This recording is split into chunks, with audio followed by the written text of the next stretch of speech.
Well, I'm really pleased with how the new flooring's looking. It's creaking a bit at the moment because I've got to put some padding underneath it and secure it. Those are the panels that we did back at home, but some have to be done in situ because they can't be removed. So this, for example, is the step which I've just done this morning. Of course, nothing was square in it, so took a bit of measuring and marking. And then our next challenge is underneath where the table goes. That hole is for the pole for the centre of the table. And again, this panel can't be removed, it's built in place, so I've had to do a very careful measure.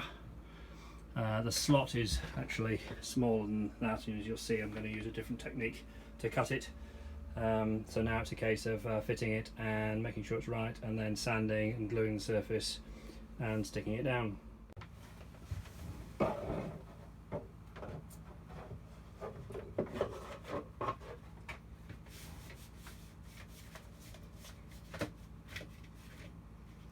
Yeah, I'm pretty pleased with that. It's a good fit.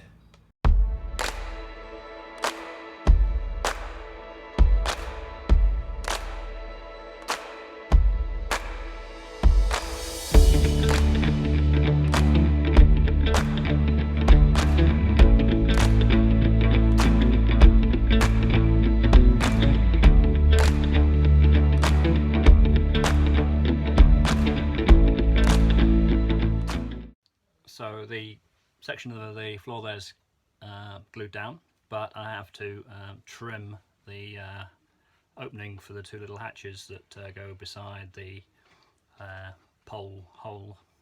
And in previous videos I've been using a Stanley knife, which is really quite hard to do. It's okay, but it takes a number of cuts. And somebody suggested I should get one of these. So this is a little handheld palm router with a specific little cutter on it, so it spins at about 30,000 RPM, but it's got a little bearing on the top. So the bearing runs along the side of the wood, obviously this way up, and that's the guide for the cutter. So the cutter will follow the edge of the wood. That's the theory, at least. This is going to be quite tricky because, well, we'll see how we get on.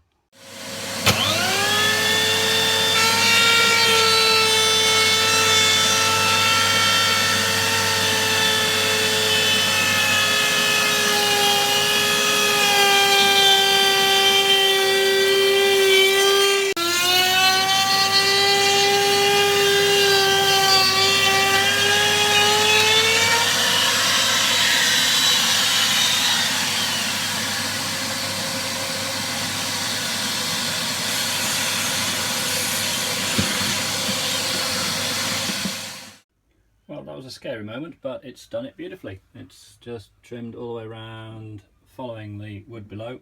I'm just going to now line up the laminate on the two pieces of the infills and trim those, and this bit is done.